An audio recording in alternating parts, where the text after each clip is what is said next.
পরিবর্তনগুলোর সাথে যদি আমরা জুলাই জাতীয় সনদ গণভোটের মধ্য দিয়ে জনগণের সম্মতি লাভ করে এবং পরবর্তী সময়ে রাজনৈতিক দলগুলো বিশেষত যারা সংখ্যাগরিষ্ঠতা পাবেন, ক্ষমতায় থাকবেন, তাদের যদি উদ্যোগ নিয়ে সেগুলো যখন বাস্তবায়িত হবে, সাংবিধানিকভাবে একে যুক্ত করা, আমাদের যেই প্রস্তাব ছিল জাতীয় ঐকমত্য কমিশনের পক্ষ থেকে এবং এখন যেভাবে বাস্তবায়ন আদেশটা দেওয়া হয়েছে, যার ভিত্তিতে গণভোট, সেখানে বলা হচ্ছে যে 180 দিনের মধ্যে সংবিধান সংস্কার পরিষদ হিসেবে কাজ করে এই ত্রয়োদশ জাতীয় সংসদ এগুলি বাস্তবায়ন করবে। এখন বাস্তবায়ন করার ক্ষেত্রে আপনার প্রশ্ন যেটা যে মানে এটা কি ধাপে ধাপে হবে কিনা, না এটা এক অর্থে ধাপে ধাপে হবে। হচ্ছে কতগুলো বিষয়ে জুলাই জাতীয় সনদে একমত হওয়া গেছে, কিছু ভিন্ন মত আছে, কিন্তু প্রাতিষ্ঠানিক কাঠামোগুলো পরিবর্তিত হতে শুরু করবে।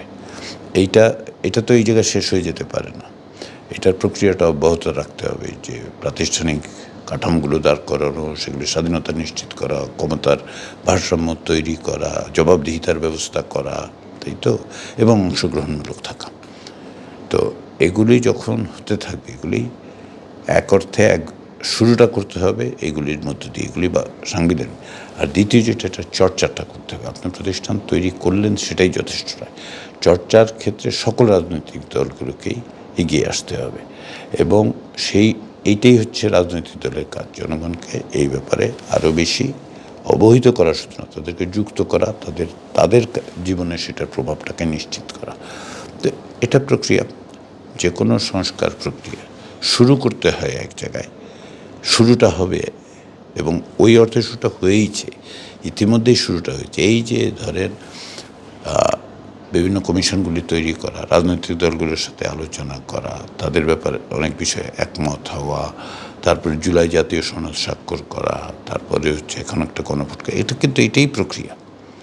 আপনি যদি বলেন ধাপে ধাপে ধাপে ধাপে এগোনো হচ্ছে, তাই তো। তারপরে এটা যদি বাস্তবায়িত হয়, সেটারও আবার ওইটা একটা ধাপ। তারপরে সেগুলিকে নিশ্চিত করা, সুরক্ষা করা, তাই না। একে তো আপনার কেবলমাত্র একদিন করলে হবে না, আরও অনেক কিছু পরিবর্তন করতে হবে, সংশোধন করতে হবে সংবিধানে, এবং চর্চার মধ্যে সেগুলোকে রাখতে হবে। গণতন্ত্র হচ্ছে এমন এক জিনিস যেটাকে প্রতিদিন রক্ষা করতে হয়। আপনি এরকম না যে আপনি একবার তৈরি করে দিলেন, এক জায়গায় হলেন, বাস শেষ। মানে এটা হচ্ছে একেবারে প্রতিদিনের বিষয়। প্রতিদিন আপনাকে এটা সুরক্ষা করতে হবে। কারণ গণতন্ত্রের মানে যারা গণতন্ত্রের শক্তি নয়, তারা তো চেষ্টাই করবেন এটা ডিসমেন্টল করা। এখানে আপনার একটা পুরনো বিষয় আমি ফেরত আসি। আপনি পররাষ্ট্রনীতির কথা বলেছিলেন, তো এই যে কতগুলি নীতির ভিত্তিতে আমি বলেছি যে ভবিষ্যৎ দেখতে হবে, এইখানে এটাও একটা ব্যাপার যে আমাদের দেশে গণতান্ত্রিক প্রতিষ্ঠান রক্ষা, তার চর্চার ক্ষেত্রে আমরা যেন এমন জায়গায় না গিয়ে উপনীত হই যে এইটাকে জলাঞ্জলি দিয়ে আমরা অন্য কিছু গ্রহণ করি। সেটাও পররাষ্ট্র, এই জন্যই মানে পররাষ্ট্রনীতির মধ্যে থাকতে হবে। এই জন্যই আমি বলছি এটা চর্চা করতে হবে আপনাকে। পররাষ্ট্রনীতি তার প্রভাব করবে রাজনৈতিক দলগুলোর অভ্যন্তরীণ চর্চায়, প্রতিষ্ঠানের চর্চায়, প্রতিষ্ঠানগুলোকে কাজ করতে দেওয়ার ক্ষেত্রে ধরুন আইনসভার ভূমিকা, নির্বাহী বিভাগকে ক্ষমতাকে আরও নিজেদের করে নিতে চান কিনা, যেটাকে আমরা এক্সিকিউটিভ এগ্র্যান্ডাইজমেন্ট বলি আর কি, যে ক্ষমতা দখল করা। আপাত দৃশ্য সবই ঠিকই আছে, কিন্তু দেখা গেল যে আসলে ক্ষমতাটা ভেতর থেকে এমন ব্যবস্থা করা হচ্ছে এটা আসলে জনগণের বা তাদের প্রতিনিধিদের আইনসভার কাছে, নির্বাহী বিভাগের কাছে চলে গেছে।